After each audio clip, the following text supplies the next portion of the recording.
ওরা না গেলে আর সবচেয়ে নষ্ট করতে চেয়ারম্যান।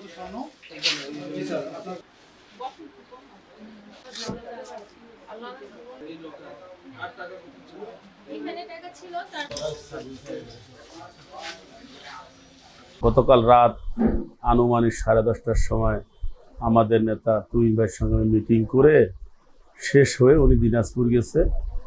আমার তখনই খারাপ লাগছিল যে একটু ঘুম লাগতেছে।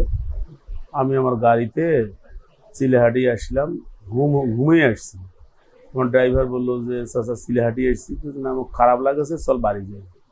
বাড়ি এসছি, বাড়ি আসার পরে আমি আর তাড়াতাড়ি কাপড় খুলে আমি শুইছি। দরজার সামনেরটা খোলাই ছিল আর কি, গেট টেট সব লাগা ছিল। তো সকালবেলা 9টার দিকে আমরা টের পাইছি। আমার বৌমাও অনেকটা অচৈতন্য অবস্থায় ছিল, আমার ছেলেরও ওই অবস্থা। দেখি আমাদের লকার টকার সমস্ত বাইরে ফেলানো অবস্থা। হ্যাঁ, আমাদের যেগুলো সিসি ক্যামেরা ছিল এগুলো সব আগাভাগায় তারা ভেঙে ফেলছে, এবং আমাদের যে মোবাইল ছিল এগুলো মোবাইলগুলাও তারা নিচ্ছে। এবং পরবর্তী সকালবেলা বিভিন্ন জায়গায় মোবাইলগুলা ফেলায় রাখছি আমি দেখলাম।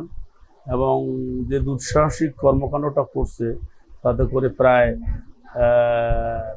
1 কোটির কাছাকাছি টাকা, স্বর্ণ সহ বিভিন্ন রকমের জিনিসপত্র তারা নিয়ে গেছে।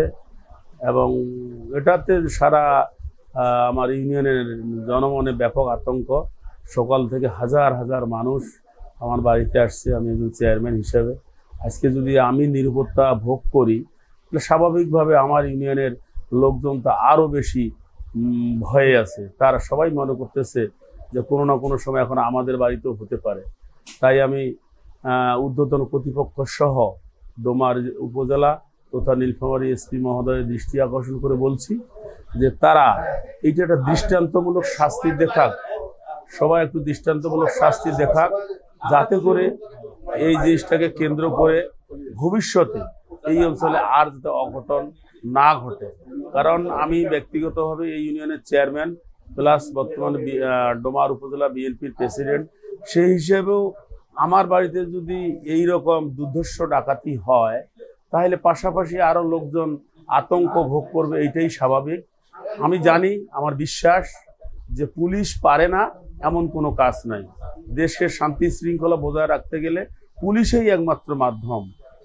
তারা একটু শক্ত অবস্থান নিলে যে কোনো জিনিস উদ্ঘাটন করা সম্ভব।